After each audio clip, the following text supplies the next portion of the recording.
Super, bon, bienvenue. D'ailleurs, moi-même, je vais couper la vidéo parce que du coup, je l'ai mise la vidéo, les précédentes sur YouTube.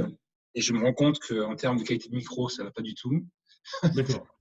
La vidéo, c'est tout ridicule, etc. Mais bon, c'est pas grave. Ça me permet de savoir ce qu'il faut que je fasse. Si je veux que ce soit un truc qui soit vraiment beaucoup plus tu vois, attractif, on va dire ça. Donc, ce qu'on a prévu pour aujourd'hui, c'est on va vraiment regarder les différents véhicules qui permettent, entre guillemets, de s'enrichir et donc de couvrir, vous savez, le gap qu'on avait entre le salaire et la pension de retraite. Ouais. On va faire une analyse critique un peu des différents véhicules et je vais vous donner des arguments pour lesquels je pense que l'immobilier locatif, je précise, me semble la meilleure stratégie, mais ça se discute et ce n'est pas un avis complètement fermé. D'ailleurs, en fait, vous allez voir, je pense qu'il faut prendre plusieurs véhicules et non pas un seul. Après, on va être très concret sur l'investissement immobilier, avec notamment comment simuler la rentabilité d'un investissement immobilier locatif. Je vais vous montrer un exemple que j'utilise moi-même au quotidien quand je bosse dessus. Puis des conseils vraiment pragmatiques pour se lancer. Donc, non pas 7, mais 8 conseils pour vous lancer et 6 erreurs à ne pas commettre.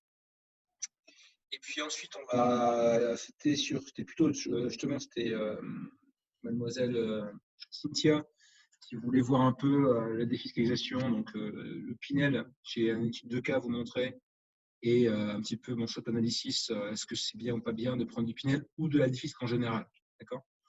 Et le dernier, c'est sur la fiscalité. Alors, ça ne va pas faire de nous des pros en fiscalité, mais il y a quand même chose à savoir sur quels sont les impacts sur les impôts qu'on paye en fonction du type d'investissement qu'on fait. Donc, tout ce qui n'est pas couvert n'est pas couvert. Mais l'idée après, je pense l'année prochaine, je vais essayer de refaire des vidéos de format beaucoup plus court, genre 7-8 minutes, sur uniquement un des paragraphes. Vous voyez, pour avoir des trucs qui soient plus digestes et compagnie. Donc, pour faire un récapitulatif de ce qu'on s'était dit, et au fait, by the way, pour tous les deux, on aura besoin du laptop, donc ça va. Et je vous ai mis un fichier sur le Slack Talk to my CFO qu'on pourra utiliser tout à l'heure pour la session. D'accord. Donc, je vais passer vite, parce que tous les deux, vous étiez là la dernière fois, mais pour récapituler la semaine dernière, donc je vous ai démontré à quoi l'éducation financière était un discriminant très fort entre ceux qui avaient une certaine forme d'abondance financière et ceux qui malheureusement ne l'avaient pas. On a regardé exactement la définition. Ça change, il n'y a que toi et moi, donc c'est vrai que tu as raison. Voilà, c'est bon, merci quand même. On avait parlé du couple rendement-risque. Didier, tu commentes, tu agis, tu m'interromps quand tu veux, hein, d'accord. Et l'important de ne pas oublier que s'il y a un rendement élevé, c'est pas qu'il y a un loup, mais il faut vraiment regarder quels sont les risques induits par le rendement qu'on a. Alors des fois, c'est juste un marché immobilier qui est monté fortement à l'achat, les loyers étant, eux, soumis par une loi. Effectivement, si tu as une montée de 100% immobilier sur 10 ans, le loyer on fait plus 25%, bah, c'est normal que ton rendement soit moins bon dans cette ville-là. Et donc, c'est vrai qu'il faut regarder au cas par cas. Mais si on te promet un rendement à 15%, il faut te poser la question de savoir quels sont les risques que je prends pour ce rendement-là. C'était une loi quand même assez importante. L'aspect psychologique et mental me semble, moi, très, très, très important. Tu as beau savoir comment marche l'immobilier locatif, si tu n'as pas une prédisposition à connaître notamment comment la peur va te donner des sortes de ruses sournoises pour te décourager, s'il n'y a pas ces vertus de discipline, voilà, je crois que ça va être quand même difficile. Je vous avais montré le test du marshmallow, vous vous souvenez, avec, voilà quoi, on a au fond de nous, de façon très très profonde, on a des réflexes et des tentations à préférer la gratification immédiate plutôt que la gratification à long terme. Et quand même on veut vraiment le faire, on a tendance à discounter le futur. Et finalement, 1 million d'euros dans un an, ça n'a pas de valeur. Alors que pourtant, ça vaut probablement 900 000 euros d'aujourd'hui. Mais on a tendance à discounter le futur. Et d'où l'importance du taux de rendement interne qui nous permet justement de pallier le biais qu'on a dans notre tête cognitif pour vraiment valoriser les cash flows futurs et voir qu'est-ce que ça vaut au jour d'aujourd'hui. Ça vous rappelle le souvenir là, Didier? Ça va? Encore là? Il n'est plus là. Et après, je parle aussi de la trajectoire. qu'on peut dire ce qu'on veut, mais quand on a 40, 45 ans, enfin à peu près 37 ou 36 pour Mathieu qui est plus jeune que nous deux, parce que je comprends bien, toi et moi dans la quarantaine, Didier et Mathieu est dans la décennie précédente, mais quel que soit, t'as vu, il nous met un coup là dans la figure, mais quel que soit un peu notre historique de nos 20 ou 10 précédentes années d'expérience, on a déjà pris une tendance lourde en termes de rémunération, en termes de trajectoire de carrière. Alors, sauf à prendre des changements très forts de carrière, ce qui était mon cas il y a 3 ans, mais on sait plus ou moins ce qui va nous arriver en termes d'évolution salariale. Et si on veut faire quelque chose pour changer notre habitude financière qu'on a depuis 10, 15 ou 25 ans, ben, il faut faire un breakthrough. Et un breakthrough, ça ne se décrète pas comme ça. Il y a un certain nombre de conditions. On avait parlé des 3 S, stratégie, state of mind et sa propre story. C'était un élément important. Et puis, le dernier enseignement qu'on avait regardé avec un cas d'école, entre guillemets, où je m'étais inspiré un peu de quelqu'un qui est parmi nous à Oracle. L'idée, c'était un peu d'essayer d'un peu de regarder qu'est-ce qui fait que les gens sont dans les rues, ils sont en grève actuellement. C'est clair que le système de retraite et donc je dirais la réalité des flux de pension qu'on aura dans le futur sont très importants et que le système est malheureusement bancal à cause du changement du nombre de cotisants contre le nombre de personnes qui sont à la retraite. Et certains veulent préserver pour eux un avantage qui est dans leur caisse de régime spécifique. Mais dans tous les cas, il faut se dire qu'aujourd'hui, dans le meilleur des cas, 75% de tous nos revenus de toute notre carrière, ça va peu ou prou correspondre à une chute de 50% par rapport au dernier revenu le plus haut qu'on touchera. D'accord ? On avait fait un exemple chiffré et on avait regardé quel est l'impact, comment peut-on amortir cette chute-là si quelqu'un a anticipé en faisant un investissement locatif et on avait donc projeté ce que ça donnait comme chiffre. Ça va jusque-là ? Ouais. Des réflexions, des remarques par rapport à ce qu'on a vu la dernière fois, notamment je pense à toi Didier, par hasard, s'il y a eu des éléments qui ont évolué depuis dans ta réflexion ? Non, c'est juste un article que j'ai lu cette semaine sur le fait que l'accroissement des écarts de richesse était beaucoup plus dû au patrimoine qu'aux revenus, en fait. Donc, ça rejoint ce que tu dis. C'est que depuis les années 80, il y a eu des grosses évolutions en inégalité de patrimoine, bien plus qu'en inégalité de revenus. Donc, ça rejoint un peu ce que tu nous as dit durant ta formation, quelque part. Ok. Super. Ben alors, avançons. 3.4 aussi, c'est 3.4. Donc, on va passer à un exercice un peu pratique qui consiste à se définir un objectif et la stratégie pour pouvoir mettre en place donc les différents investissements qui nous permettront, on va se projeter à la retraite, mais ça peut être avant, d'avoir des revenus alternatifs qui nous permettent donc de compenser, voire peut-être même de plus faire mieux que compenser la perte d'argent du jour de la retraite. Ok ? Donc, si tu as un papier et un stylo près de toi, Didier, je passe un papier et un stylo à… Je vais faire le soi-même aussi, je l'ai déjà fait, mais je vais le refaire quand même pour moi. Donc, bon. L'idée, c'est que c'est en 4 étapes. Je vais parcourir maintenant et puis après, on va pouvoir les faire. Donc, premièrement, il faut d'abord connaître un peu l'ampleur du problème. Je vous montrerai tout à l'heure le fichier Excel, mais l'idée, c'est voilà. Aujourd'hui, supposons que je vais finir à 8 000 euros net par mois dans 20 ans, avec l'inflation en plus, mais peu importe, 8 000 euros, et que je vais en perdre la moitié, voilà, j'ai 4 000 euros de problème et peut-être que j'ai un emprunt à 1 000 euros pour la principale. Donc, peut-être que je vais faire une économie sur 2 000 euros que je n'aurai plus à payer. Donc, j'ai 3 000 euros de problème. D'accord ? Donc, l'idée, c'est formuler c'est quoi le problème que j'essaie d'anticiper. D'accord ?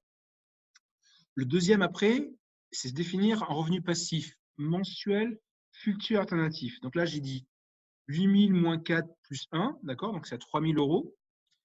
Je peux très bien définir, non, peut-être que je veux juste avoir un revenu de 2 000 euros et accepter une baisse de mon niveau de vie de 1 000 euros. Donc, chacun définit ce qu'il veut. Ou ça peut être l'inverse. Ce sera les plus belles années de ma vie.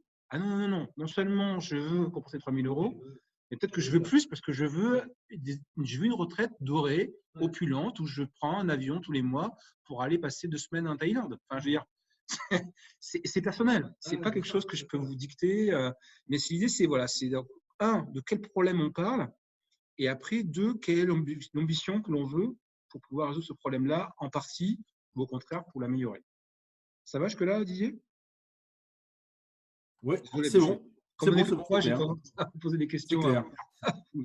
Après, on va faire une multiplication ensemble. Okay, je vous expliquerai pourquoi, mais il y a une multiplication à faire. Et après, il faut établir une date. Parce que dire bonjour, je vais gagner 3 000 €. Ouais, mais quand? Dans 2 jours ou dans 20 ans? Ouais. Okay, donc, on va faire ça. On va faire ensemble. Donc, je vais revenir sur le problème en vous repartageant l'écran la dernière fois. Donc, je vais vous montrer, il est ici.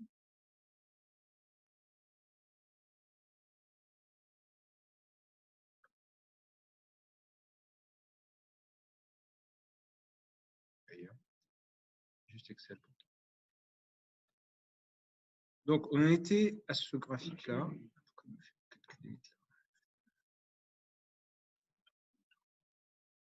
Oh. Oh. OK. Donc, le problème, il est là. Vous vous souvenez? Ça, c'était le graphique, la courbe de salaire, et ça, c'était la pension. Donc, le problème, je l'ai défini ici à gauche, l'étendue du problème. Donc, je prends ce qu'on appelle le reste à vivre, hein, la colonne W, le reste à vivre dans les dernières années, 106 000 € à peu près ici pour cette famille-là, et on a ici les 57 000 € de pension après de passer la retraite. Donc, l'étendue du problème est de 48 000 €, ramené divisé par 12. Donc, j'ai 4 000 € de problème. Ça va? C'est bon? C'est bon. Après, définir un revenu brut, passif, mensuel, futur, alternatif. Ça fait beaucoup de scientifiques.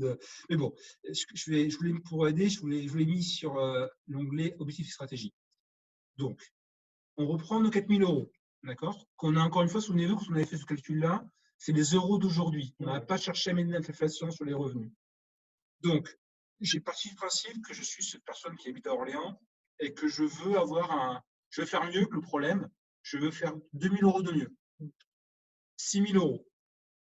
Quand je me suis défini, alors c'est agressif, hein, mais dans 10 ans. Dans 10 ans, je veux être capable d'avoir atteint l'objectif, sachant que comme je vais faire des investissements et qu'à priori, je vais prendre une durée longue d'emprunt, ce n'est pas dans 10 ans que j'aurai ça qui rentrera comme argent net, mais arrivé à la retraite, quand j'aurai remboursé 70%, 80%, mais j'aurai cet argent-là qui va commencer à rentrer, quoi. D'accord? Donc, c'est en place. D'accord? Ça va jusque-là? Aussi, en fait,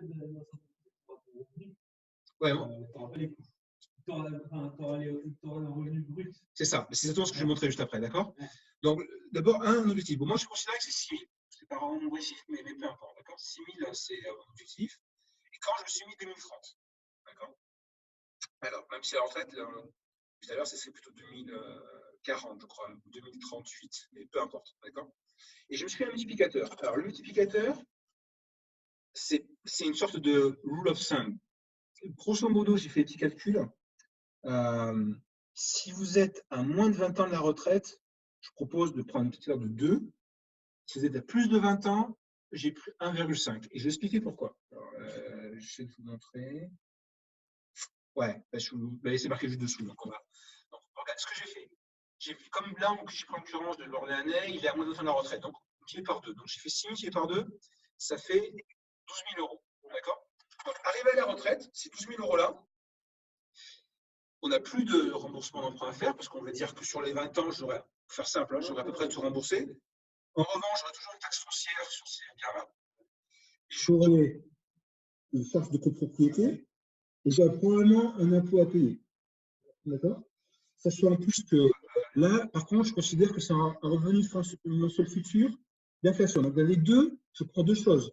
Je prends le fait que j'aurai toujours des charges liées à mon revenu futur et je prends aussi l'évaluation de ce que sera l'inflation sur 20 ans.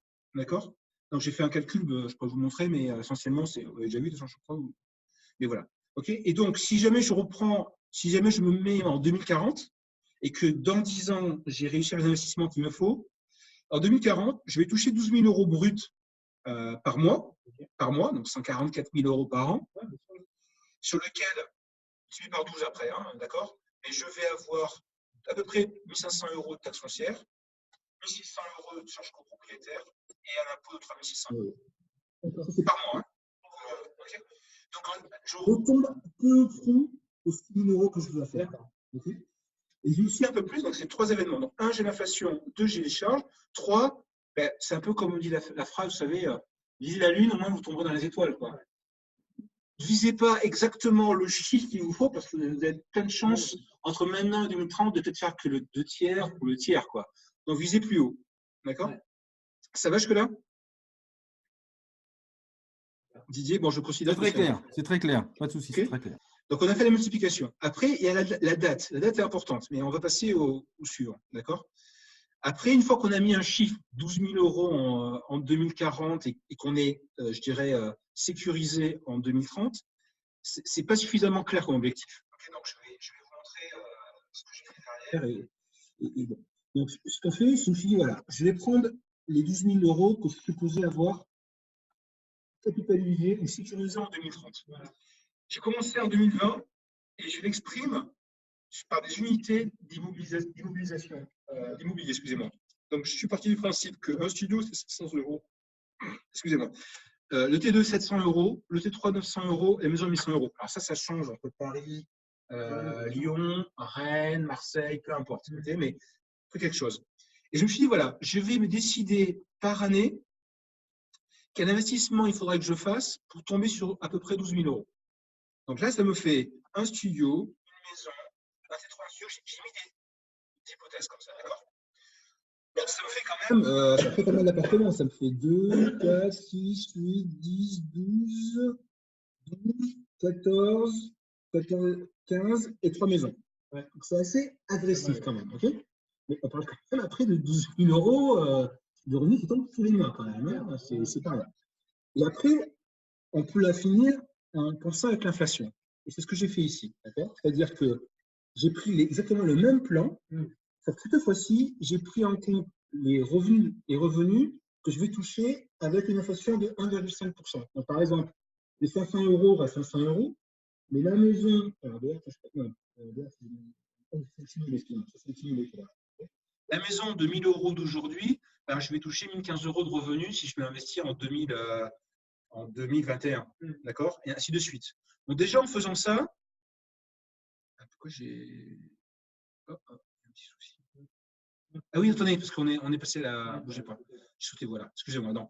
1015, 1545, etc. Donc déjà, quand on fait comme ça, on se rend compte qu'on n'a pas besoin de faire autant, parce qu'en s'arrêtant, alors ça doit être l'année 2028 ou 2029, je dirais on fait l'économie de 2 biens déjà. Donc en valorisant l'inflation du revenu que l'on veut faire. Donc déjà, ça limite. Mais là où je veux en venir, c'est mon dernier élément, et donc je suis en train de vous dire, soyons agressifs, c'est qu'en fait, on peut aussi y arriver en étant plus agressif. Avec, entre guillemets, 4 achats, on peut aussi y arriver. Les 4 achats qu'on fait tôt, là en l'occurrence, on a un premier achat qui serait 2 studios, il y a un S à studio. Après, on arrive à une maison, enfin, excusez-moi, un immeuble, donc un immeuble, avec un studio, un T3 et 2 T2. Après, on a un immeuble avec 3 T3 et un immeuble avec 3 T3 et 2 T2. Donc, en termes de dispersion, on est beaucoup moins dispersé parce qu'on est sur 1, 2, 3, ils sont 5 achats, d'accord? Et surtout, plus tôt on le fait, et plus tôt l'inflation est notre ami, et nous permet d'obtenir 12 285 € en 2040, et là même pas d'ailleurs, en 12 030 d'ailleurs, okay. Donc c'est l'inflation de 12 040, elle sera même supérieure à ça. Et en plus, plus tôt j'ai acheté ces biens-là avec 20 ans, et plus tôt je vais rembourser l'emprunt. Ok? Ça va? Didier, je fais pause pour que… Oui, c'est clair. Ok? Hein? Donc, ce que je vous recommande de faire, c'est, le fichier Excel est là pour que vous puissiez jouer avec, hein, c'est de suivre la même technique parce qu'elle est relativement simple, je trouve. Donc, reconnaître le problème, le revenu brut passif qu'on va avoir dans tant de temps, mettre le multiplicateur par rapport à votre situation, un 5 ou 2, et j'ai expliqué pourquoi le 2, hein, l'inflation, les charges récurrentes, et le troisième, c'était voilà, mettez vos objectifs plutôt un peu agressifs, pas Donald Trump, hein, mais un peu agressifs, parce que vous avez des chances de peut-être de vous décourager ou de décaler d'un an, que sais-je encore. La vie, malheureusement, n'est pas parfaite sur une feuille Excel. Et de mettre une date. Après, la date, ça permettra aussi d'être plus ou moins agressif. D'accord, ça va jouer. Et après, utiliser le feuille Excel pour essayer de quantifier si je fais un investissement telle ou telle année, qu'est-ce que ça va donner dans 10 ans, même dans 20 ans, en l'occurrence. D'accord. Et après, le grand enjeu, parce que ça, c'est facile à faire, c'est passer à l'exécution. D'accord. Et là, ce que je vous propose, c'est une technique qui marche pas mal pour moi, que moi j'utilise. Voilà. L'idée, c'est trop loin, même si on met des objectifs sur 4 ans devant nous, là, demain matin, vous m'aurez oublié, quoi. Et en 2020, vous m'aurez encore plus oublié. Donc, il faut trouver quelque chose. Même aller sur YouTube, on voit la vidéo, ça ne marchera pas. Donc, la technique que je vous propose, c'est la chose suivante. C'est de planifier dans votre agenda, dans Outlook, dans mon calendrier sur mon iPhone, 1 heure par semaine où vous allez vous rappeler, non pas un objectif final, mais ce qu'il faut faire entre maintenant et un horizon que votre cerveau peut comprendre. Souvenez-vous, on avait dit tout à l'heure, non mais ton cerveau, dans 10 ans, ça n'a pas de valeur pour lui. Il n'arrive même pas à apprécier ça. D'accord. La technique, donc l'idée, c'est aussi, alors il y a ça, et la deuxième idée aussi, c'est la technique ce qu'on appelle la théorie des dominos. Je ne sais pas si vous connaissez la relation mathématique, mais un premier domino, quand il tombe sur un deuxième domino qui est passé à équidistance, la force cinétique suffit à le faire tomber et vous faire tomber beaucoup de dominos. Et en fait, la mathématique dit que grosso modo, il faut que le deuxième domino ne soit pas 2 fois plus grand que le premier domino. D'accord. Mais vous avez vraiment un effet d'entraînement et de puissance qui arrive comme ça. Et l'idée, c'est la même. L'idée, c'est que vous forciez à faire une première chose, même si elle ne semble pas importante, qui entraînera une deuxième, une troisième, et de facto, parce que vous avez créé une sorte de momentum positif, vous allez voir que vous allez arriver du premier studio à T2, ou T2 ou T3, et ainsi de suite. D'accord. Et donc, la manière de le faire, c'est préférence, prenez-vous un moment. Moi, je vous propose un dimanche. Moi, je l'ai, vous voyez, le dimanche à 21h. J'ai un rappel sur mon téléphone. Et à l'intérieur, j'ai 4 éléments visuels qui sont dedans et que je remets à jour. Le premier, c'est quelle est la somme d'argent que je veux avoir atteint dans 5 ans. Okay. Donc, par exemple, dans 5 ans, ça peut être je vais avoir acheté 3 immeubles ou je vais avoir gagné 8 000 €, peu importe. Et donc, l'idée, c'est de le remettre à jour. C'est-à-dire que quand je serai en 2020, ben, je vais mettre mon objectif dans 5 ans. Et peut-être que je peux le reculer, mais l'idée, c'est de l'avoir. Après, je me mets quelque chose qui est plus près de moi, qui est dans 2 ans. Et typiquement, la fin de l'année suivante, c'est pas mal, ça, comme objectif. Okay. D'ici la fin de l'année, c'est très bien, par exemple, d'ici la fin de l'année, je veux m'avoir acheté un studio locatif. Et qu'est-ce que je vais faire d'ici la fin du mois et d'ici la fin de la semaine pour y arriver. Ça peut être, par exemple, je vais regarder une vidéo sur la recherche d'appartement. Ouais. Ça peut être, je vais faire une offre sur un appartement que j'ai visité. C'est peut-être, je vais faire 10 visites d'appartement avec mon épouse sur 2 week-ends. C'est aussi trivial que ça. Et le simple fait que vous consacriez, quand je dis 1 heure, vous me dites 1 heure, même si c'est que 10 minutes, et vous vous rappelez que si vous faites une action, fût-elle relativement minime, mais qui est corrélée à ce que vous avez comme objectif derrière, vous augmentez vos chances de façon, moi je n'ai pas de mathématiques à vous prouver, là, mais de façon très très très forte, pour que vous réalisiez effectivement votre objectif de la semaine, et donc du mois, et donc vous avez mis en place ce qui va derrière. Quoi. Ça vous va comme élément, comme technique? Ça vous semble inconcevable ou ça vous semble relativement facile à mettre en place? C'est une question de discipline, en fait, quelque part.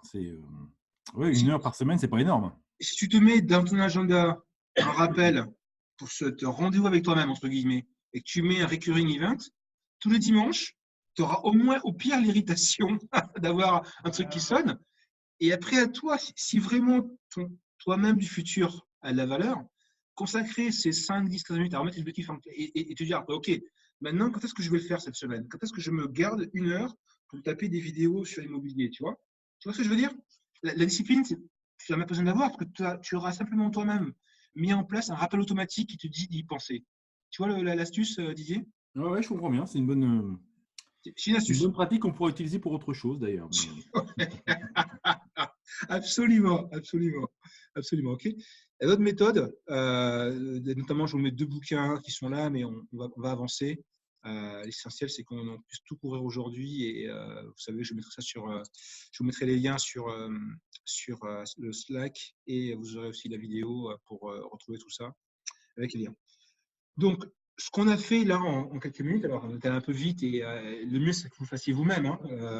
Mais c'est pas la peine d'aller beaucoup plus loin pour créer et définir un objectif qui soit une somme précise avec une date.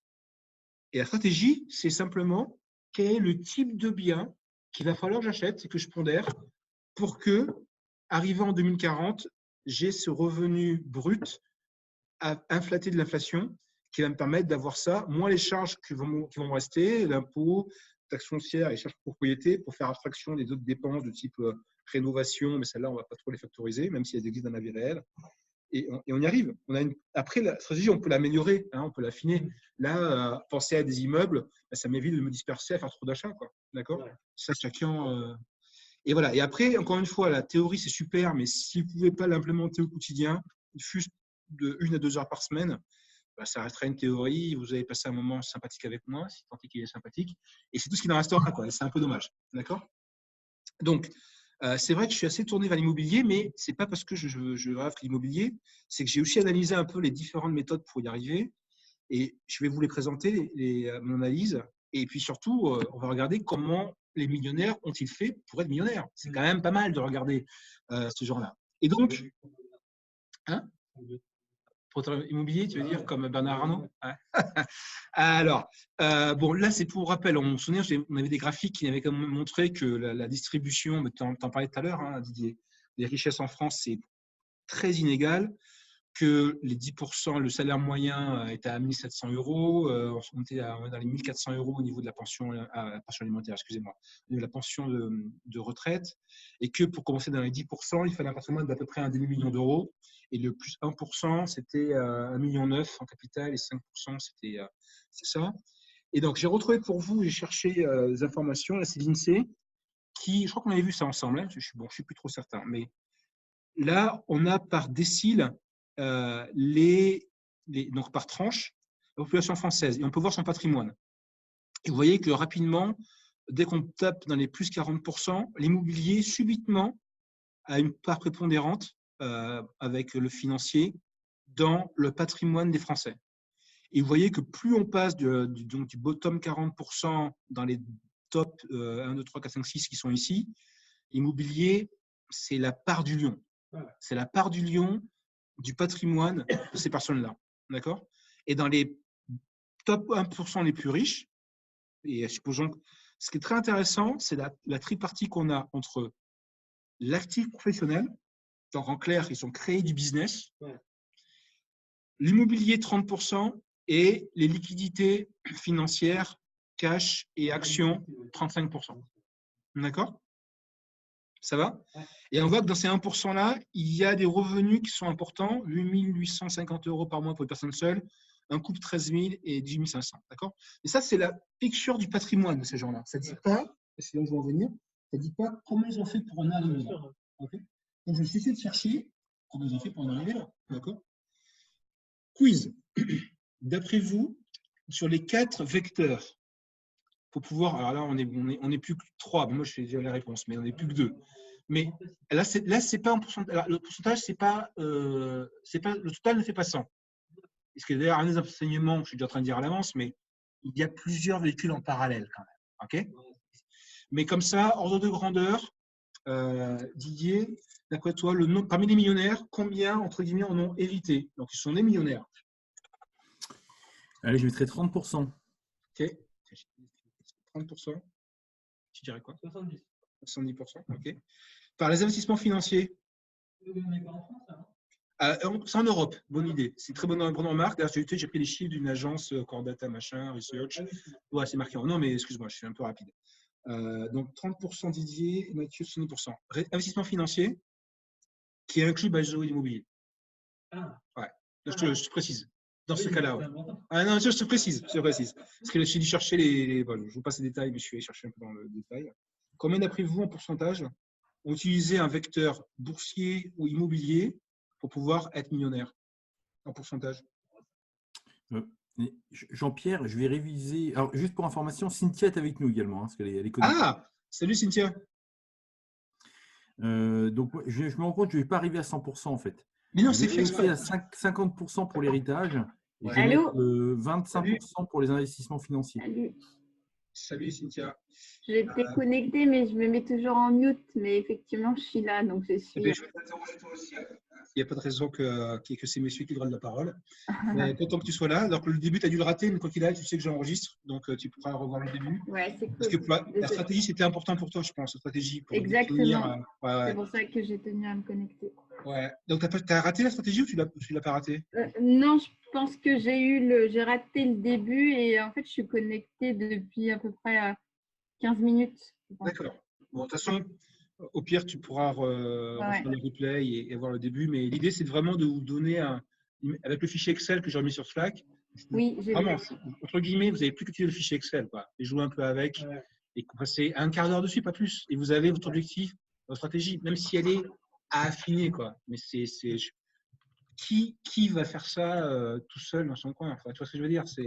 Donc voilà, la question que je posais pour toi, Cynthia, et aussi pour Mathieu, ou pour tous les trois, d'après tous ceux qui sont millionnaires, donc en Europe, il y a 4 vecteurs majeurs par lesquels ils ont pu créer leur fortune. Le premier, c'était l'héritage. On avait 50% Didier, 70% Mathieu.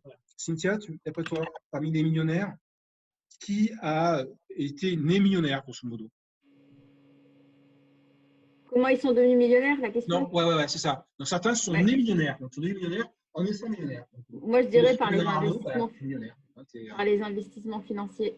Mais combien tu mettras en pourcentage d'héritiers? Des investissements financiers, je pense que c'est 70% de la population. Ok. Soit 25 sur l'héritage. Ok. Et le reste, en fait, à 2,5 création de start-up et l'emploi, j'y crois pas trop. D'accord. Tu crées ton entreprise, mais elle n'est pas héritier. Non, oui, non, mais c'est pour ça. Les startups, au sens que tu crées ta boîte.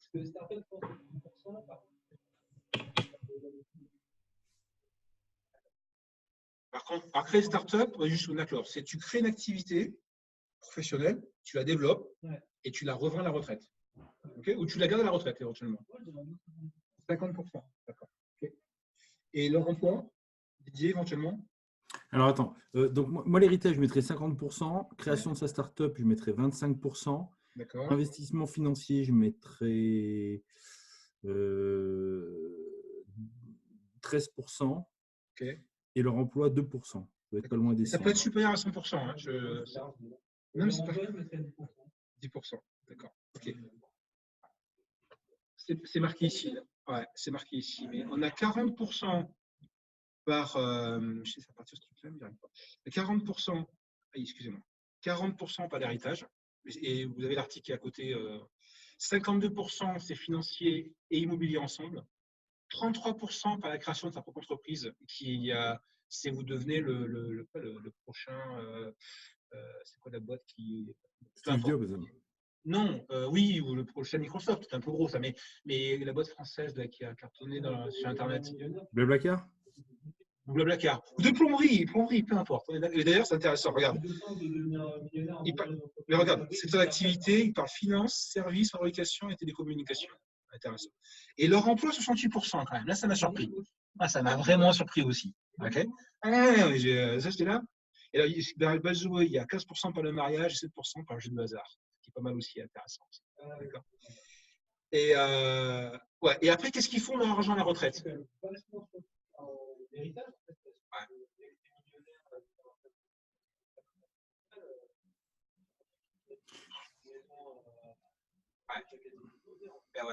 Mais c'est 40%. Et donc, ce qu'il faut en retenir. J'ai une question. Si le cumul dépasse largement 100, ça veut dire qu'il y en a, c'est un mix en fait. Exactement. Thank you. Mais c'est super important ce que tu dis. Et c'est exactement la question que je me quand j'ai fait le quiz le premier jour, je me demandais qui étaient vos sources de revenus. Et la grande majorité d'entre nous avions seulement le revenu salaire. On voit bien qu'en avoir 2, 3, voire 4 augmente tes chances d'être millionnaire. Alors, je plante dans les 4, c'est pas bon, mais c'est vraiment le. D'accord. Après, qu'est-ce qu'ils font de leur argent? D'accord. Et c'est là où c'est aussi, je pense, très intéressant, c'est qu'une fois qu'ils sont millionnaires, ils ont tendance à mettre 35% dans l'immobilier. Et vous allez voir pourquoi, c'est parce que l'immobilier, c'est la rente perpétuelle. Surtout quand vous avez remboursé tous vos emprunts, vous prenez un locataire ou vous prenez même des trucs sur Airbnb et ça rentre, quoi. Ça rentre. D'accord? Donc, voilà pour cet enseignement-là. Et après, le profil, j'ai aussi une petite chose à vous montrer. Et ces gens-là, à 68%, considèrent qu'ils ont une tolérance au risque qui est relativement faible. OK? Et que leur style de vie et leur famille sont très importants dans la décision qu'ils vont prendre. OK? Donc, il ne s'agit pas de se sacrifier. Il s'agit, vous voyez ce que je veux dire? Il s'agit, et je pense que c'est, moi, ça me fait penser que l'immobilier, c'est l'immobilier, parce que l'immobilier, mais la bourse aussi, hein, si vous pouvez générer un revenu alternatif qui ne prend pas beaucoup de temps sur votre style de vie et votre vie familiale, moi, je trouve que c'est intelligent. Mais à chacun décide, d'accord? Je trouve que c'est intelligent. Donc, 4 voies à explorer. 1, augmenter votre revenu professionnel quand même. Eh ouais. Donc, je ne suis pas en train de vous dire quitter Oracle et faire autre chose. J'ai envie de vous dire, soyez ambitieux, passez manager, passez directeur. Quelqu'un tout à l'heure encore au bureau disait que, je ne sais pas si le chiffre est bon d'ailleurs, je crois que c'est plus que ça, mais le management, c'est-à-dire les directeurs et plus, qui sont basés à Colombes, ont reçu je ne sais pas combien de stock options là, qui vont tomber à la fin du mois, de décembre, et les chiffres sont colossaux, quoi, hein. Quelqu'un dit 1 million d'euros, mais je crois que c'est plus que ça, à mon avis, hein. Caroline Picard, Eric Jardy, compagnie, tous cumulés, c'est plus d'1 million d'euros, Philippe Mathieu et tout. Voilà. Après, et le deuxième, et sur lequel moi j'ai tenté, et je pense que je ne suis pas assez bon à ça, c'est augmenter son revenu par le travail des autres. C'est vraiment ça. Hein. Créer une entreprise, c'est pas tiens, je vais créer une marque de glace et je vais vendre des glaces au Touquet le week-end pendant le mois d'été. Ça, tu crées ton entreprise, mais c'est pas entreprise, c'est artisan. Entrepreneur individuel, auto-entrepreneur. L'entreprise, c'est pas ça. C'est quand tu embauches des salariés, alors où tu prends les meilleures compétences et eux gagnent de l'argent pour toi. Si tu peux être riche en ayant en fait, pas en ayant ou en vendant des. Moi, c'est un exemple qui m'a marqué. Vas-y. Les vendeurs de pizza ou les vendeurs de poulet sur le marché. Ouais. Millionnaire. Ah bah non, c'est sûr, avec un camion, tu n'es pas millionnaire. Pas millionnaire. Tu vas taper comme un chien. Ouais. Par contre, quand tu as 10 camions, ouais. tu as dit, t'as 10 camions, voilà, ouais, tu es millionnaire et c'est pas toi qui bosses, mec. Hein. Ouais.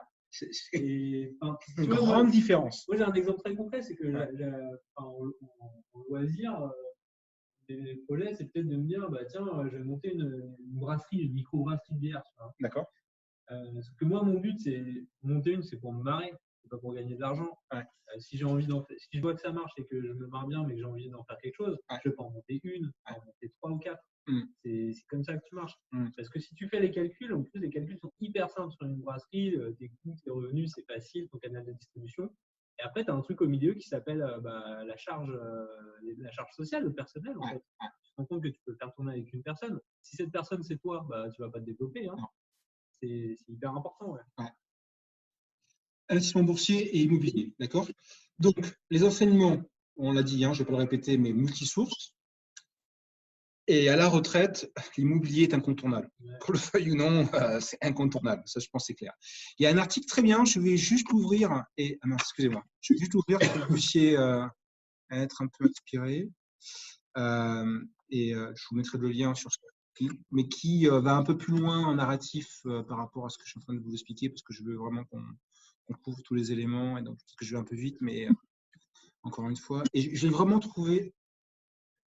Il t'a pris ou pas? C'est parti. Ouais, ça y est. Yes. Alors voilà, c'est parce que il est assez bien résumé. Donc, 17 habitudes communes aux autodidactes millionnaires en retraite anticipée. Juste pour que vous puissiez. Puis la photo est assez évocatrice, d'accord, de voilà, le goût de la vie. Et ils prennent différents exemples. Donc, ils font l'inventaire de leurs finances. Vous souvenez, on avait parlé de ça, discipline. Regardez combien je gagne, combien il me faut pour pouvoir tenir. Donc, il y a ça. Ils suivent leurs dépenses et l'évolution de leur capital. Donc, il y a cette espèce de régulièrement, pas tous les jours, mais avoir un budget. C'est la question que je vous l'avais dit.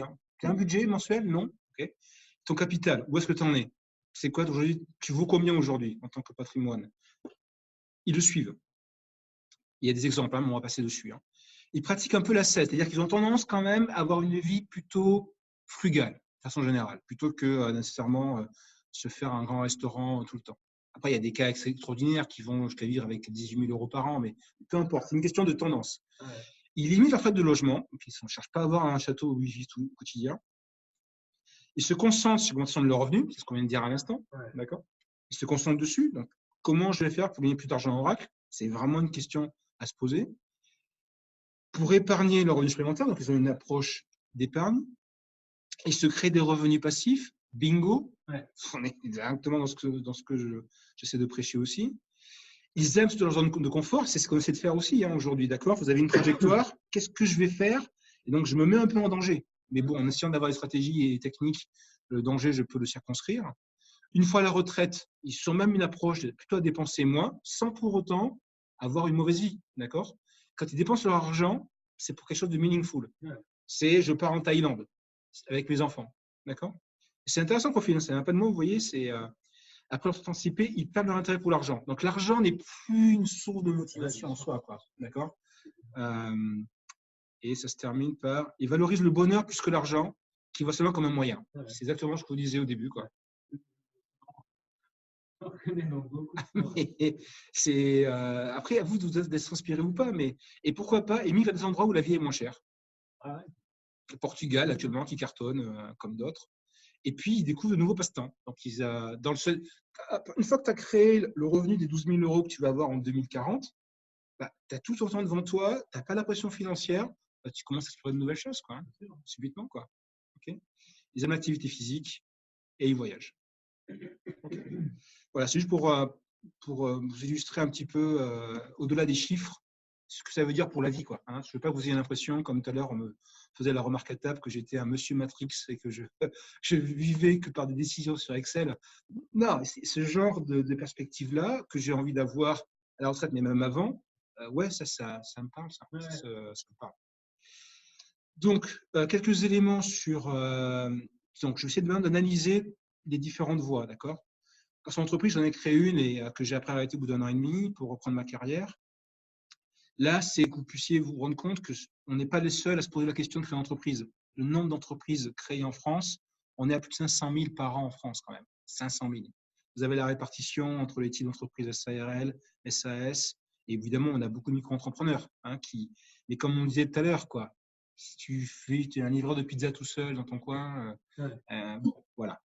Après, ce qui est intéressant, c'est qu'il faut se demander, OK, je crée une entreprise ou une vraie entreprise. Quelles sont mes chances de survivre ? Alors, là, vous voyez, à 3 ans, en fonction, si on commence, et tu vois, ça, je me suis retenu à faire des commentaires quand on était au pot de Sébastien hier, quoi. La manière dont il envisage son futur, il n'a pas parlé de détails, mais je suis un petit peu inquiet parce que je ne sais pas dans quelle mesure il se rend compte que, par exemple, l'entreprise a des chances de tenir si tu as un capital de départ qui est assez important. Ce n'est pas mes chiffres. Hein. Si tu as moins de 2 000 €, tu as des chances de tenir, tu as une chance sur 3 de mourir, grosso modo. Tu as du capital de départ, tu as 8 chances sur 10 de tenir au bout de 3 ans. Hein. Le format, quoi. Petit joueur, je suis désolé, mais petit joueur a une moins bonne chance de tenir qu'une structure juridique avec des associés. Quoi. Les chiffres sont là. C'est clair. Est-ce que tu es accompagné aussi, tu vois ? 0 accompagnement, accompagné. Tu as 10%. Il y a ton profil aussi. Est-ce que tu as de l'expérience ou pas d'expérience, tu vois, dans la création d'entreprise ? Donc, une entreprise, c'est multi-polyvalent, ça demande différentes compétences. Ouais, ça prend. Il y a des formations pour ça. Et au bout de 5 ans, c'est simple. Alors, au bout d'1 an, à peu près 9 sur 10 tiennent la route, 8 sur 10 en France. Alors, c'est en 2009, c'est un peu vieux, mais au bout de 5 ans, 1 sur 2 est morte. Okay, c'est ça la réalité. Donc, y aller, ouais, why not, mais… Et voilà.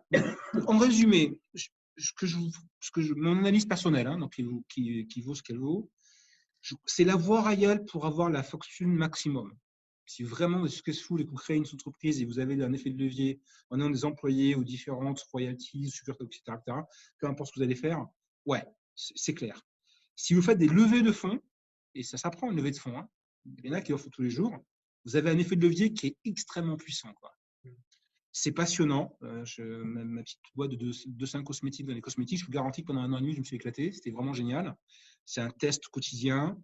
Et si vous pouvez aussi faire un effet de levier sur votre savoir-faire professionnel que vous avez aujourd'hui, c'est pas idiot, quoi. C'est pas idiot. Vous avez accumulé 10, 20 ans de savoir-faire sur dans la vente, dans la présentation ou dans le marketing, enfin, que sais-je encore, quoi. Tu peux le monnayer, c'est pas idiot. Okay, les faiblesses que je vois, c'est taux d'échec important. Est-ce qu'on peut faire ça en même temps que sa carrière salariale? Je me pose un grand question mark. On dépend pour réussir d'associer. Donc, y aller tout seul, moi, c'est une erreur que j'ai faite. Je crois que ce n'est pas une bonne idée.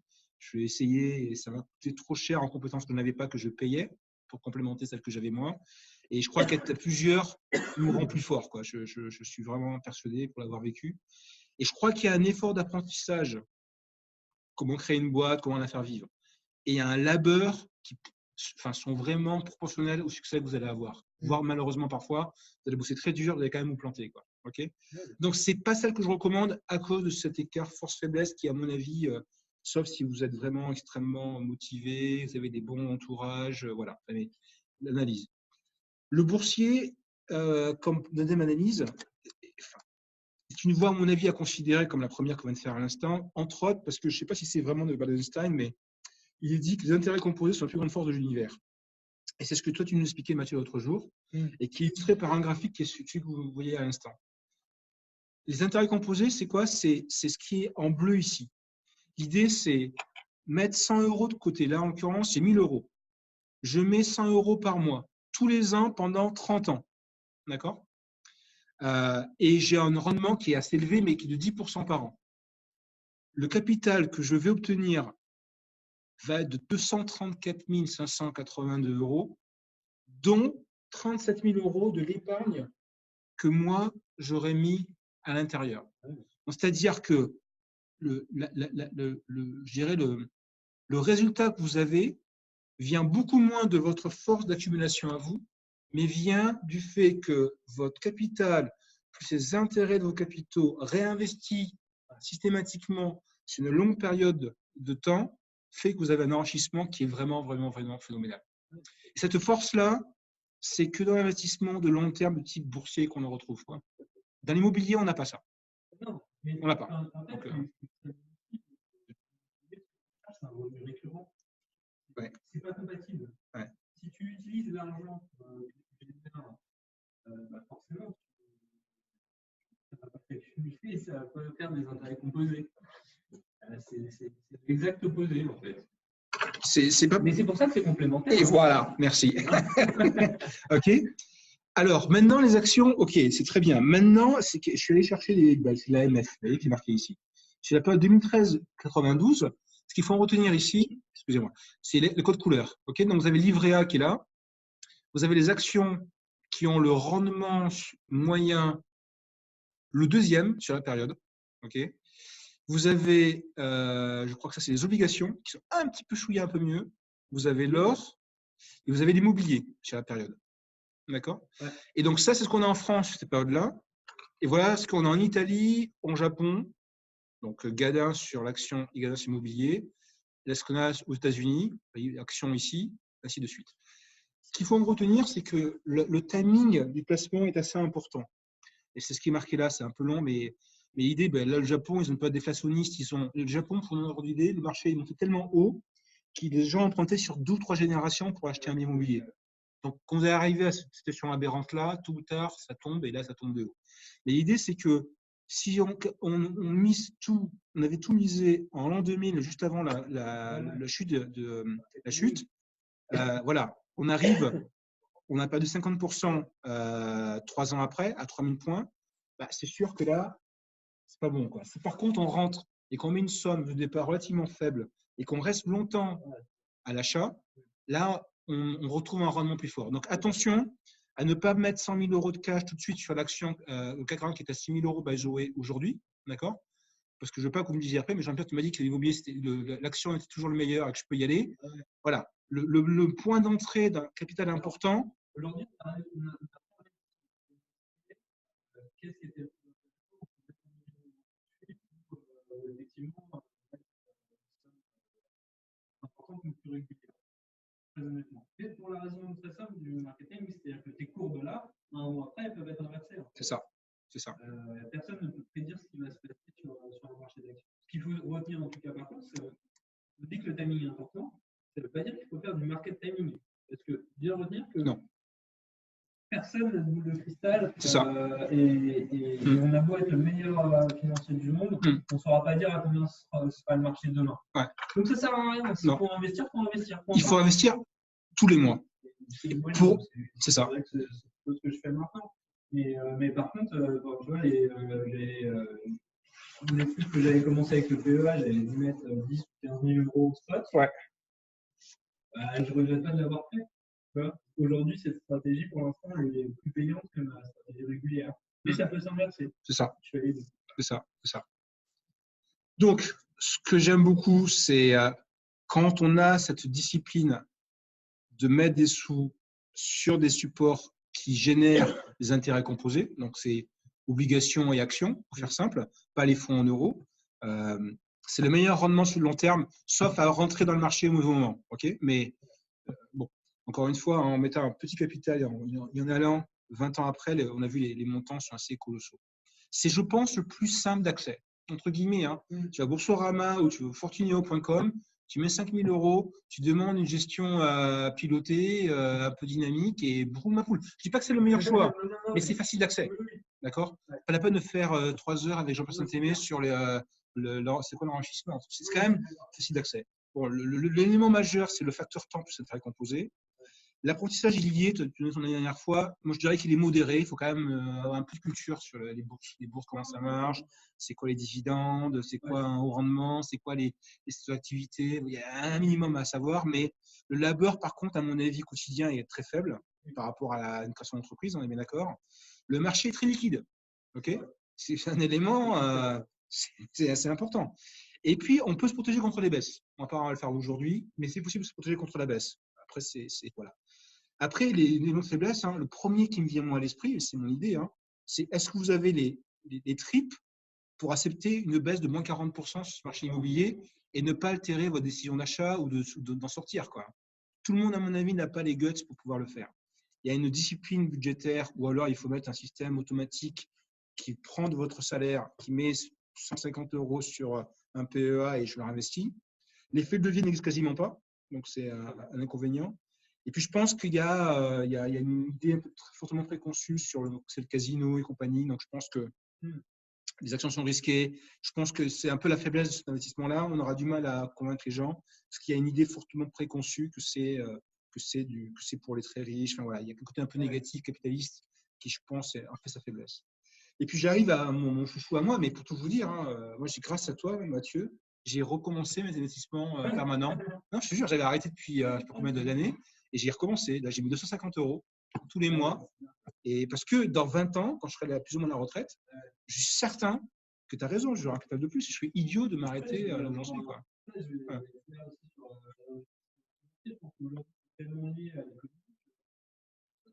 Crise sur les marchés financiers, t'inquiète pas, tu la passeras. Ouais, c'est sûr. Sauf si c'est et dans ce cas-là, la crise, tu l'auras à tous les niveaux. Donc, voilà. Alors, l'immobilier, pourquoi je le recommande vivement ? J'essaie en plus d'être relativement, je crois, objectif. Non, faire, mais c'est subjectif, parce que c'est mon avis, mais c'est faire. Donc, il y a des baisses dans l'immobilier. On ne fera pas le chapitre sur les baisses, et on ne va pas le faire, mais il y a eu des baisses, il y aura de nouveau des baisses immobilières. Sur 20 ans, il faut ne pas vouloir croire qu'il n'y aura pas de baisse. Voilà. Il y a un minimum de gestion. Voilà, il faut un personnel avec 2 ailes, de préférence. Mais voilà, il y a un minimum de préparation et il vaut mieux aller voir un banquier avec ses finances un petit peu au carré. Hein, donc, il y a quand même un temps de préparation. L'information sur les marchés boursiers, l'information est presque parfaite, entre guillemets. On a les éléments financiers de toutes les boîtes, on a des commentaires dans tous les sens. L'immobilier, quand je vois sur YouTube, les commentaires, il y a des très bons, il y a aussi des commentaires excusez-moi, mais à 2 balles aussi. Vous allez regarder sur le Bon Coin pour acheter un bien, vous n'avez pas une fiche technique du bien avec la fait la vidange en telle année. Enfin, on va dire, l'information, elle n'est pas quand même très, très, très facile. Donc, ça demande quand même, vous voyez, à vous méfier un peu de ce qu'on nous présente. Je trouve quand même que c'est un défaut de l'immobilier, c'est que c'est un peu la jungle quand même, il faut quand même se le dire. Et puis, il y a des idées préconçues dans l'immobilier aussi, notamment je vais emprunter sur 20 ans, tu ne te rends pas compte, hein, il y a des idées préconçues par rapport à ça. Mais il y a tellement plus d'éléments de force sur lesquels je vais venir en détail, quoi. L'effet de levier, l'accès est démocratique aujourd'hui, même si c'est de moins en moins important. On va parler de ce qu'on appelle les facteurs d'enrichissement. La fiscalité est flexible sur les actions, à part sur une assurance vie. Il n'y a pas beaucoup de choses qu'on peut faire dessus. Les conditions d'emprunt actuellement sont extrêmement favorables pendant au moins 2-3 ans, à mon avis. On peut contrôler ces risques. Et puis, c'est un business que moi, je comprends vraiment. Je comprends vraiment comment ça marche. Et un des conseils de Warren Buffett, c'est ça, il investit que dans des boîtes où il comprend le business model vraiment intimement. Quand il ne comprend pas, il n'achète pas. Donc, on va en parler. L'effet de levier. Qu'est-ce que c'est un effet de levier? Je fais pause parce que je parle très vite. C'est quoi un effet de levier? Peut-être pas toi, Mathieu, Cynthia ou Didier. Pourriez-vous me décrire ce qu'est un effet de levier pour vous? C'est un ratio effort-résultat. C'est-à-dire que pour moi, l'effet de levier, c'est que avec un moindre effort, tu arrives à déclencher la force que tu vas devoir utiliser pour déclencher un mouvement va être faible au regard du poids, enfin plutôt du poids.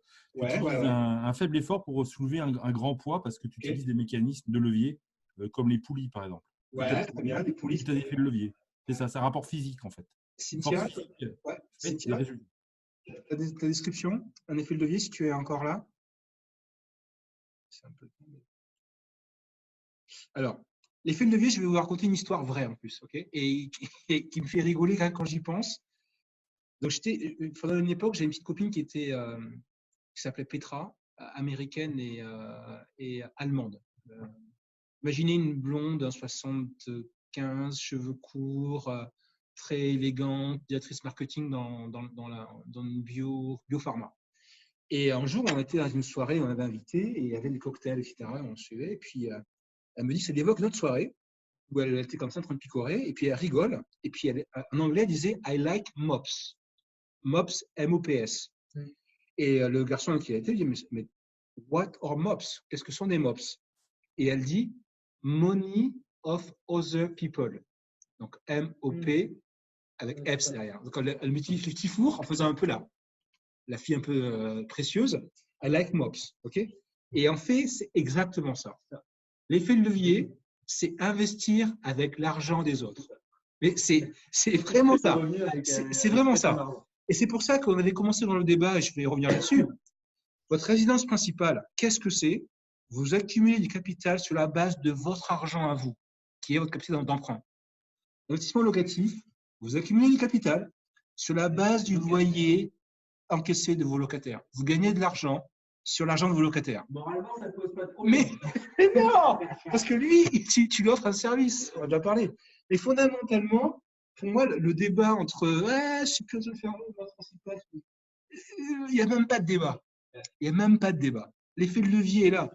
D'accord? Je sais pas, je peux mettre des chiffres, mais je sais pas, tu gagnes 6 000 € par mois. Il y a 2 000 € que tu peux mettre dans un achat principal. Et tu as 4 locataires qui gagnent 2 000 €, c'est 8 000 €. Tu as 2 000 € contre 8 000 €. Je ne sais pas comment tu peux après me dire que 8 000 € est moins que 2 000 €. C'est pas possible. C'est pas possible. C'est pas possible. Et alors, plus loin, pensez à une banque. Ça, c'est le bilan d'une banque. Un actif, un passif. Au passif, il reçoit des dépôts. Donc, c'est une dette pour la banque, parce qu'elle vous doit l'argent. Et elle le réemploie pour faire des prêts. On est d'accord? Donc, qu'est-ce que nous, on fait quand on est investisseur immobilier? Non. Mais attends. Exactement, regarde. Quand on fait un investissement immobilier, quand on va faire un prêt à la banque, on fait une levée de fonds avec l'argent des épargnants. Moi, j'aime bien ça. J'aime bien le principe. Qu'est-ce que vous en pensez? Didier ou Cynthia, vous voulez réagir un peu à ce que je suis en train de vous dire?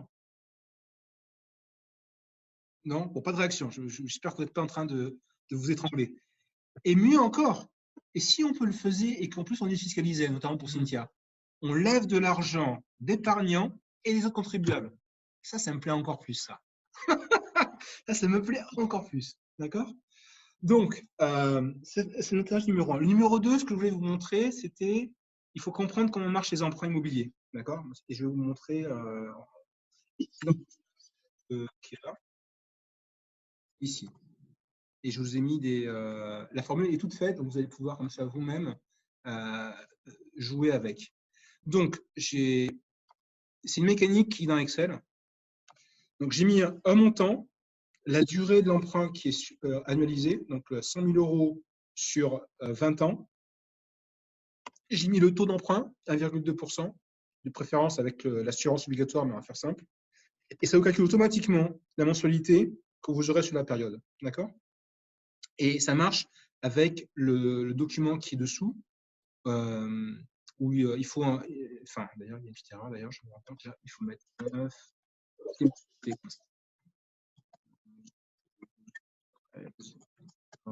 Et le calcul automatique. D'accord? Et ensuite, ce que j'ai fait, c'est que, vous voyez, on voit bien que sur la période de temps, j'ai une mensualité qui est constante, qui est toujours la même. C'est-à-dire, par exemple, si je prends le mois de janvier 2020, là et là, la somme des deux, ça me fait 469 €. D'accord? Et ça marche tout le temps. Vous prenez le mois de juillet et le mois de juillet ici, c'est la même somme. Donc, quand votre banquier vous fait une simulation, en fait, il vous propose finalement, vous allez rembourser plus d'intérêt au début, et ça va diminuer, et vous allez rembourser le capital, et ça va augmenter. Ce qui veut dire, et ce qu'il faut retenir, c'est que, et si je vous ai fait un graphique, ce qui veut dire, c'est que sur là, l'exemple qui est là, de 200 000 € sur une durée de 25 ans, j'ai pris, mais je peux le faire varier, hein, d'accord, automatiquement. Ce qu'il faut savoir, c'est que votre capital que vous allez devoir rendre à la banque va baisser au fur et à mesure de ce que vous remboursez. Et ça fait quelque chose qui ressemble à ça. D'accord? Sur 20 ans, sur 15 ans, et ainsi de suite. Okay? Donc, il faut comprendre ça. D'accord? Qu'il y a ce phénomène financier spéculé comme ça. Ça, on l'a vu. Après, il y a l'effet de levier. Je vais vous montrer exactement ce que ça veut dire derrière. Et prendre un exemple assez précis, soyez encore plus convaincu.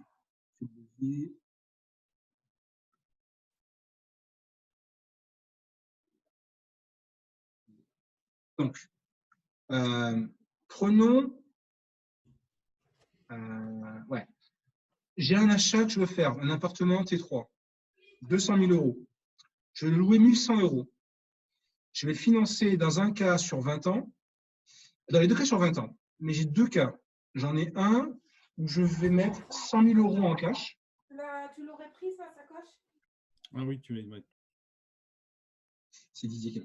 Alors, 100 000 € en cash ici. Je crois que j'ai mis un 0 trop. Et là, je mets que 5 000 € en cash. D'accord? Alors, ce que je vais vous montrer, voilà, c'est ça. Donc, dans ce cas-là, j'ai 1 100 €. J'ai fait le calcul avec l'amortisseur qui est ici, d'accord? Ça me fait 914 € par mois pour emprunter 195 000 € sur 20 ans. À droite, pour emprunter 100 000 €, donc 95 000 €, excusez-moi, non, 100 000 €, excusez-moi, pour arriver à 200 000. J'ai donc besoin d'emprunter moins que 100 000 €. Et donc, j'ai 469 € de mensualité à sortir. Je paie ma taxe foncière et mes charges de propriété. Donc là, dans le cas où je fais un financement de 95% avec la banque, j'ai 53 € net par mois, alors que là, comme j'ai utilisé 100 000 € en cash, ben, j'ai un cash flow net qui me revient, qui est supérieur. Ouais. Donc, dans le cas numéro 1 ici, qui est juste là, j'ai fait 53 € multiplié par 12. Donc, sur une année, j'ai 632 € d'enrichissement sur mon compte bancaire. Okay. Et dans le cas 2 qui est ici, ben, j'ai 498 € multiplié par 12. Donc, j'ai 5 172 €. Sur la période, utilisant le modèle qu'on a vu tout à l'heure, le capital que j'ai amorti ici, comme j'ai pris un plus grand emprunt, sur la même durée, ben, j'ai à peu près le double. C'est pas tout à fait ça, mais j'ai 1 600 € que j'ai accumulé en remboursant la banque. Et là, comme j'ai fait que 100 000 € d'emprunt, ben, j'ai moins remboursé de capital à la banque parce que j'ai un montant d'emprunt qui n'est pas le même. Ça va? Donc ça, encore une fois, vous pouvez le vérifier. Il suffit de venir ici, changer les chiffres. Et pour savoir le capital qui a été remboursé, ben, vous venez ici et vous faites la somme de ce qui est là. D'accord? Donc vraiment, vous pouvez vérifier les capitaux. Excusez-moi, je comprends mal. Il faut mettre ça comme ça, plus ce qui est là. Bon, enfin voilà, vous pouvez… Ah! Il suffit de faire ça. Je suis un c'est pour ça qu'il faut faire comme ça. Donc ça me fait 6 896, en fonction des montants. Donc je les ai mis ici. D'accord? Donc ça veut dire que le total du gain que j'ai eu, c'est 632 € de cash plus 1672 de capital amorti à la banque, mais que je n'encaisserai que le jour où je rembourserai l'emprunt, forcément. Donc ça me fait 9003. Et donc j'ai un peu plus de gains en mettant plus de cash. Et maintenant, on va faire l'opération qui consiste à dire, voilà le gain que je vais faire, rapporté à ce que j'ai investi. Donc, j'ai investi 5 000 € et ça me rapporte 9 300 € la première année. Donc, j'ai un rapport entre ce que j'ai investi, ce que je rapporte, ce que ça me rapporte par rapport à ce que j'ai investi, et j'ai 186%. Parce que j'ai vraiment acquis 9 304 € net des intérêts. Parce qu'ils sont dans mes mensualités, on est bien d'accord. Hein. Alors que là, mes 100 000 € me rapportent 10 000 €.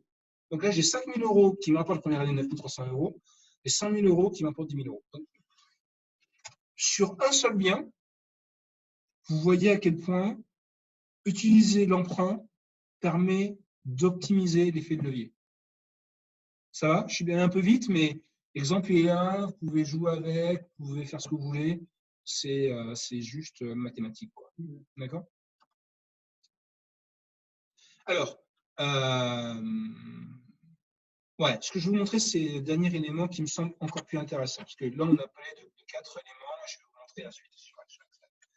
Donc, après, c'est l'onglet d'à côté. Donc, ce que je vous compreniez, c'est le même exemple. D'accord? Je vais baisser le loyer de 100 €, c'est vraiment la même chose. Donc, j'ai là, je crois que j'ai sur 25 ans, parce que je voulais que ce soit un cash flow positif. Donc, je suis sur 25 ans et j'ai baissé le loyer de 100 € et j'ai augmenté un peu la durée d'emprunt sur 50 plus. Alors, vous allez voir la mécanique, ok?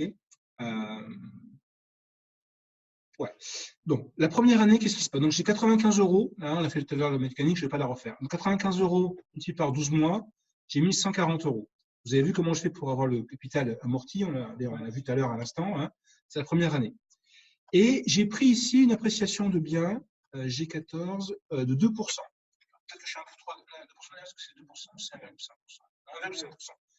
Il y a un arrondi là qui me joue des tours, mais j'ai estimé que le bien va prendre de la valeur 1,5% par an la première année. Donc, j'ai gagné 9 896 €. D'accord?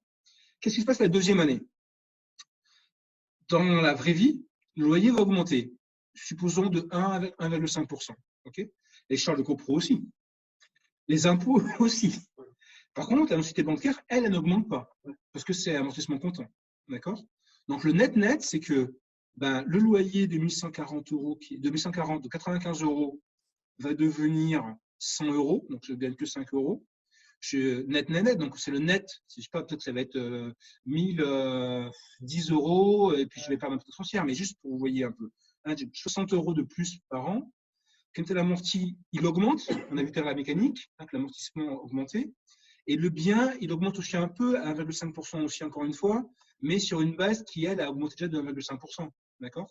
Donc, ce que vous voyez, c'est très simplement, c'est que ce que vous avez, et là, si je prends l'inflation, 10 015 € est supérieur à 10 000. Donc, en clair, dans le temps, le gain que vous accumulez augmente. D'accord? Ça va? Et si on projette sur les 4, le graphique me semble super clair. Donc, on a 4 facteurs d'enrichissement. On a le bien qu'on capitalise. On avait vu que c'était plus intelligent de le faire avec beaucoup d'emprunts qu'avec son cash. Ça, je pense qu'on l'a bien démontré. Deuxièmement, il y a la possession du bien, qui est 1,5%. 3, il y a, et je vous recommande de le faire, mettez-vous en situation de cash flow net positif. Parce qu'on a quand même, même si c'est que 50 €, vous avez un compte bancaire qui fondamentalement va prendre 50 € de plus tous les mois. Ça peut sembler bête, et vous voyez un enrichissement. Et puis après, pourquoi pas un montage fiscal? Éventuellement. Et graphiquement, je veux vraiment que vous voyez ce que c'est quoi le facteur. Donc là, j'ai pris 200 000 €. Là, alors il y a un problème sur mes mois ici, hein, parce que visiblement, là, ça doit être sur 10 ans, sur 15 ans, alors que franchement, on est sur 20 ans. 1, 2, 3, peut-être qu'il y a 20 années. Bon, puis je le changerai sur le graphe. Donc, voilà, sur 20 ans. Donc, j'ai pris 25, en fait, si pris sur 25 ans, le capital tendu sera. Alors, attends, pourquoi j'ai mis. Il y a un bug sur ce contenu. C'est 87 000 € ici. Il y a un bug. Oubliez les contenu. Le capital tendu sera 87 000 €. Il me restera ça au bout de 20 ans. Le bien, lui, si tout va bien et que 1,5% va bien, aura pris de la valeur. 169 000 €. D'accord? Dans 20 ans. Donc, ce qu'on appelle l'equity, C'est ça. C'est le net entre ce qui vous reste à rembourser et la valeur que vous allez le revendre. Okay, donc là, ça fait 269 moins 87, 182 000 euros. C'est vraiment du cash sur votre compte bancaire dans 20 ans, si vous vendez le bien. C'est quand même pas rien. Okay, payé par votre locataire. By the way, quoi. Juste qu'on soit hyper clair. D'accord. Et votre emprunt, et vous avez sur votre locataire et l'épargnant. N'oubliez pas, c'est lui qui a remboursé votre prêt. Je ne quand même pas oublier quand même, d'accord. Et entre-temps, les petits 50 euros par mois, c'est quand même un compte bancaire qui affichera un bon 27 000 euros dans 20 ans. Okay, donc, on a les 4 éléments. Hein. Le capital qui est remboursé, le cash net, la possession du bien, et il m'en manque un, quatrième, c'était quoi, j'ai dit quoi, le cash flow, le capital, la possession et les avantages fiscaux éventuels. Là, je ne sais pas faire tout réseau ici. D'accord. Et justement, que vous puissiez voir un petit peu, voilà, comment ça marche entre guillemets, c'est un enrichissement dans 20 ans, vous voyez un peu de grandeur aux éléments. Et du coup, plus votre prêt est à longue durée, et plus la barre bleue va être en hauteur ici. D'accord. Inversement, si vous avez le moyen de rembourser beaucoup, plus votre equity va prendre de la valeur le plus tôt possible. Quoi. Hein, mais c'est vraiment ça qu'il faut garder en tête. D'accord. Donc, mais ceci dit, on est sur du long-term game, comme je l'ai dit dans le titre de cette formation-là. C'est une méthode efficace et boring. Quoi. Boring parce que c'est un long-term game. C'est pas du court terme. On n'est pas sur la spéculation. Mais ça peut être pas mal quand on arrive à combiner les éléments entre eux. Et pourquoi pas l'avantage fiscal, Cynthia, okay, qui nous permet de déduire des charges qui ne sont des fois pas déductibles. Ou parce que je peux aussi obtenir des réductions fiscales en plus. L'aspect fiscal n'est pas idiot, quoi. D'accord?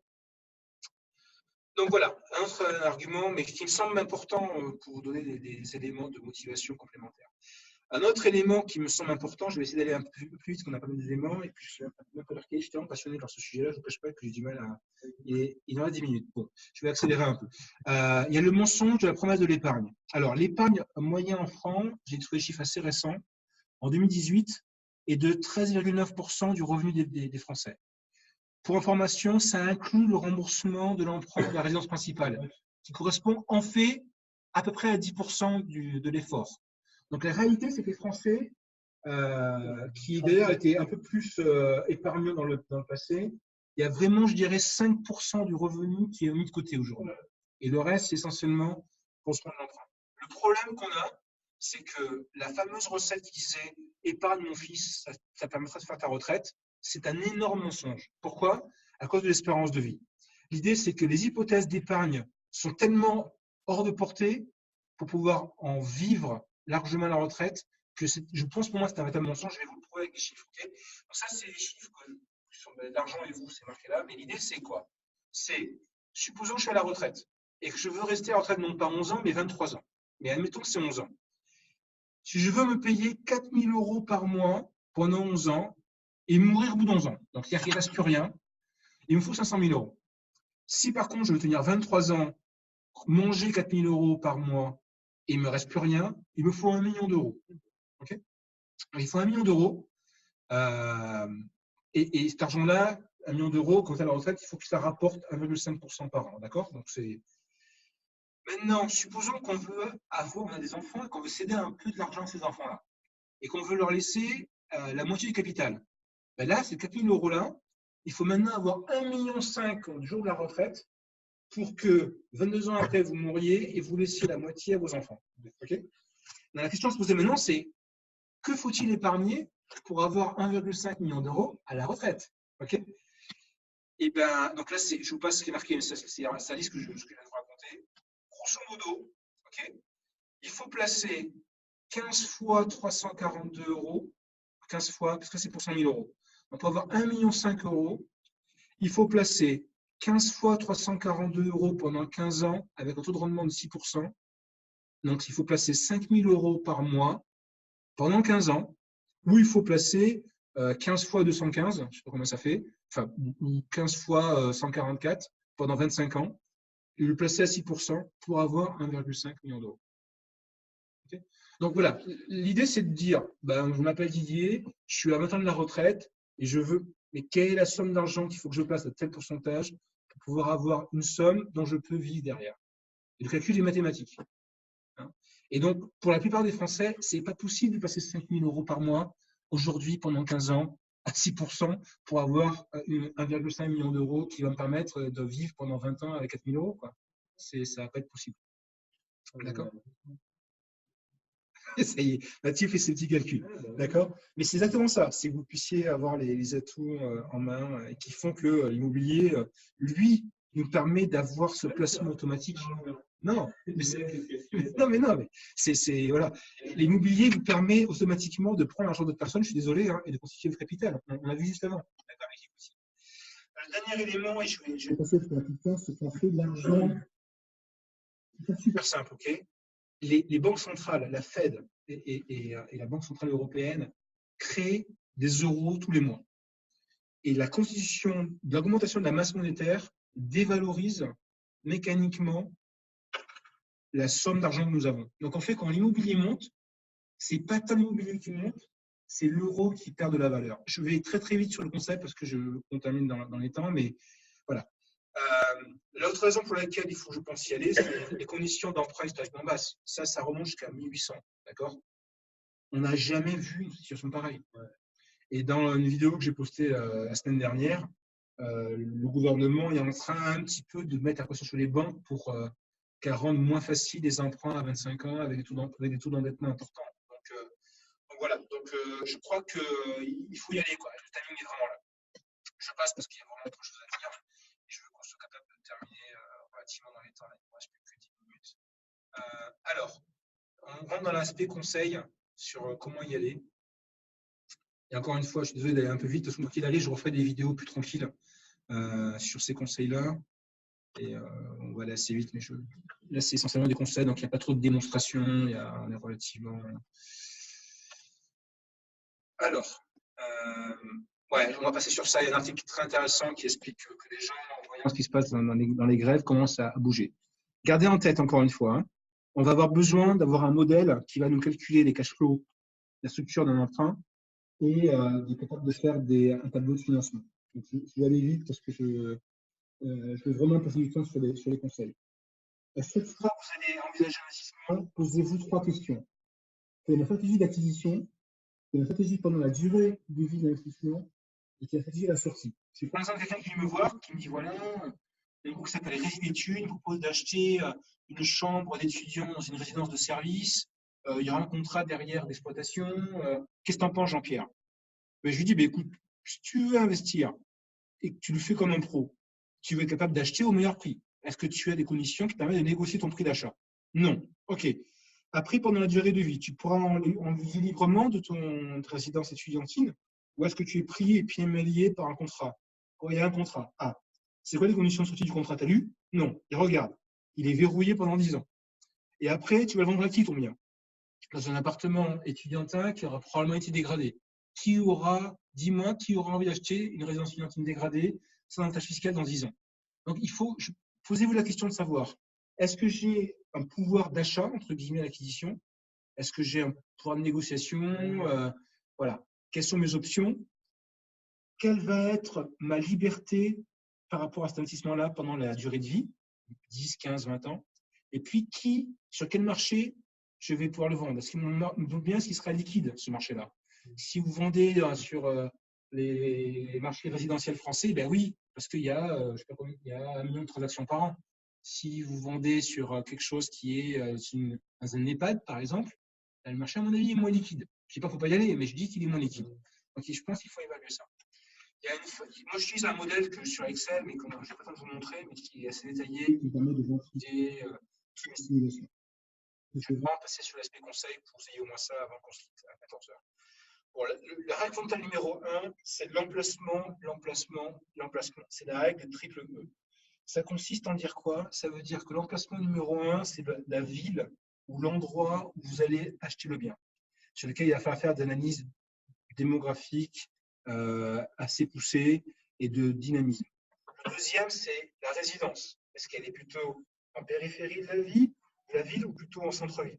Prenez l'emplacement le meilleur. Centre-ville me semble un meilleur choix parce que les gens ont plus tendance favoriser les endroits où la connexion avec la gare, les métros, le train sont bons.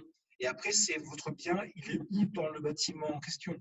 Est-ce que c'est un rez-de-chaussée au-dessus de l'entrée des garages, ok? Ou est-ce que c'est un 5e étage avec une vue panoramique et exposé sud? Donc, prenez vraiment ce critère-là et je vous recommande de ne pas faire de concessions sur votre exigence d'emplacement. Conseil numéro 1, soyez raccord avec votre conjoint ou votre conjointe. Ne vous lancez pas contre l'avis de votre conjoint. Okay, l'engagement à plusieurs et en accord avec votre conjointe nous semble fondamental.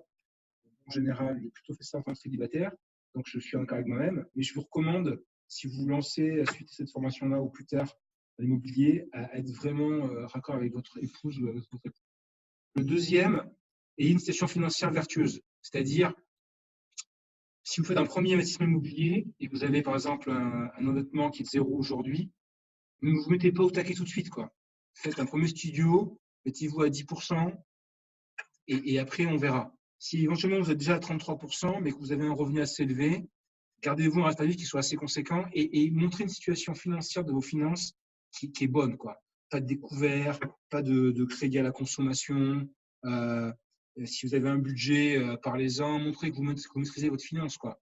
Voilà, j'ai pas été de pension alimentaire par mois, mes fiches de paye sont là. Voilà, la clarté, tout ce qui fait que vous serez carré quand vous irez aussi votre banquier, vos 3 derniers relevés bancaires de vos 2 banques sont super clairs, vous avez une banque pour investir. Ce que vous montrez qui montre que vous êtes quelqu'un de sain par rapport à la finance, il faut le faire impérativement avant d'aller voir un banquier. Conseil numéro 2. Numéro 3, soyez super clair sur votre objectif, sur votre projet. C'est pas je veux m'acheter un studio, c'est alors je veux acheter un studio près de la fac de Rennes parce que je sais qu'il y a un déficit de 20% de logements pour les étudiants rennais. C'est une ville que je connais bien, j'y vais 3 fois par an, j'ai un oncle qui habite là-bas, voilà. Donc je vais voir mon oncle tous les pas. Et il y a des projets qui sont formalisables par une phrase, quoi, d'accord?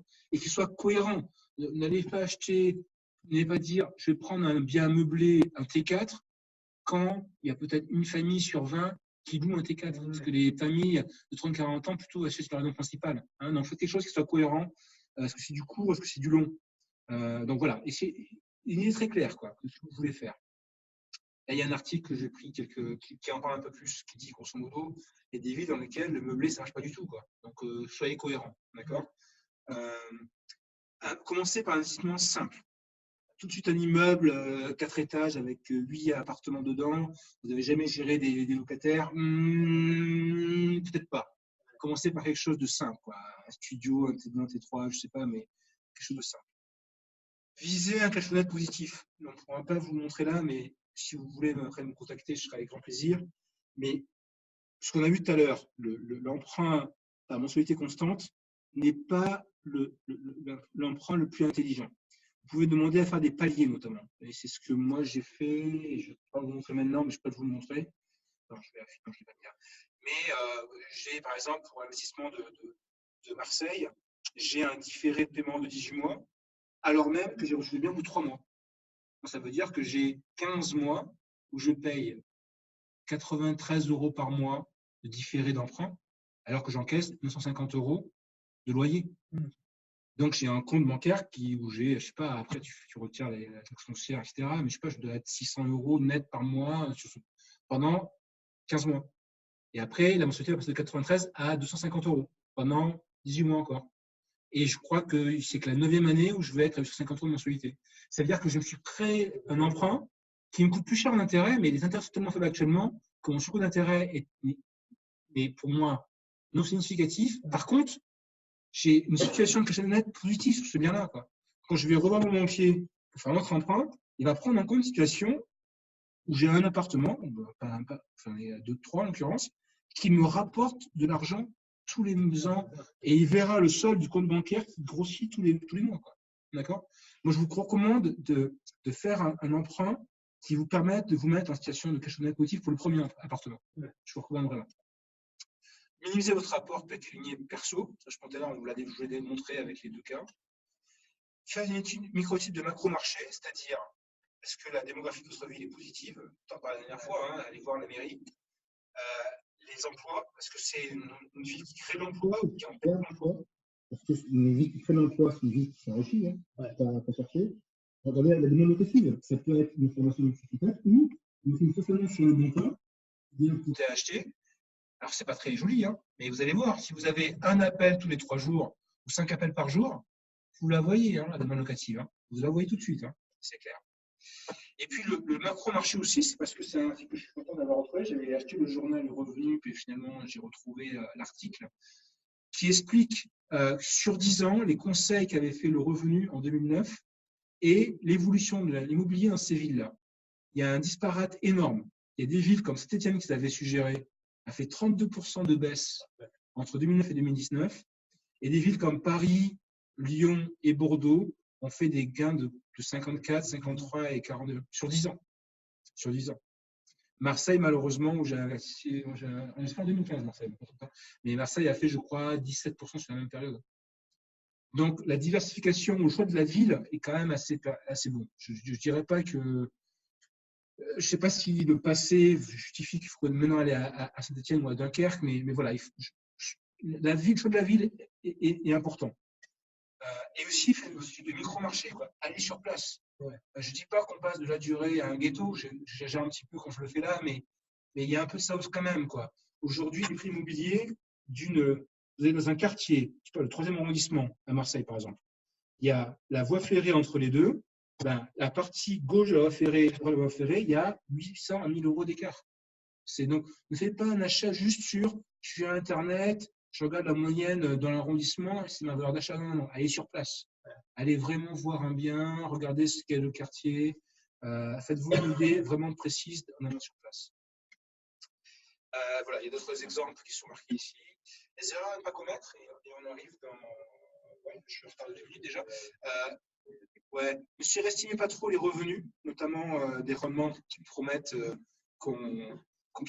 des moins de lumière. Encore une fois, sur une vraie durée de vie, vous pouvez avoir des vacances locatives, vous pouvez avoir des problèmes pour retrouver un locataire. Donc, attention dans votre estimé des revenus que vous allez avoir. Les charges, notamment l'impôt sur le revenu, ne pas les sous-estimer. La fiscalité, ça veut dire aussi qu'on a payé des impôts. Raisonner sur le long terme, mais non pas uniquement sur un mois. Ça me semble un élément assez important à ne pas faire. Sous-estimer les risques. Et puis, vous êtes sur un bien, vous avez analysé et vous vous rendez compte que le bien n'est pas exactement dans vos critères de choix. Comme dirait Ariana Grande, thank you next. Ne restez pas émotionnellement à vous dire « Ah, mais j'ai tellement bossé dessus que j'ai envie d'acheter ». Il y aura d'autres opportunités. D'accord ? Je fais une petite pause parce que peut-être que vous devez partir dans une autre réunion, Didier, Cynthia, parce qu'il me reste encore, je sais pas, 5 minutes encore à courir. Donc, Ouais, non, mais moi, merci, je vais te laisser là, mais super intéressant. Bon, merci beaucoup. Moi, j'ai dû couper un petit peu, mais de toute façon, c'est recordé parce que j'ai pris un appel pour le business. Le business, normal, je comprends. Mais en tout cas, c'était intéressant. Je pense que j'ai pas passé assez de temps sur l'Excel, mais je vais le revoir. Ouais. Mais en tout cas, c'était bien. Merci beaucoup. Bon, si je peux t'aider par ailleurs, même si je quitte Oracle la semaine prochaine, n'hésite pas à me contacter. Tu as mon email perso, tu dois l'avoir, je pense. Ou Pierre, je mettrai sur le site. Et si je peux te filer merci beaucoup, Jean-Pierre, pour ton temps, en tout cas, et ces sessions que tu nous as proposées. En fait, c'était vraiment c'était de la bonne volonté. Donc, merci beaucoup de ta part. C'est vraiment cool. Hein. C'est mon pot de départ, entre guillemets. D'accord. Ouais, merci, Jean-Pierre. Okay. Écoute, si jamais un jour tu as besoin d'un logiciel, à vous deux, ça marche. Des coordonnées. Avec grand plaisir. Merci à vous deux. Allez, salut Jean-Pierre, merci encore. Bon week-end. Hein. Bye. Si je ne vois pas d'ici là, passe de bonnes fêtes. Aussi, meilleures fêtes. Bonne fête à vous. Ouais. Ciao, ciao.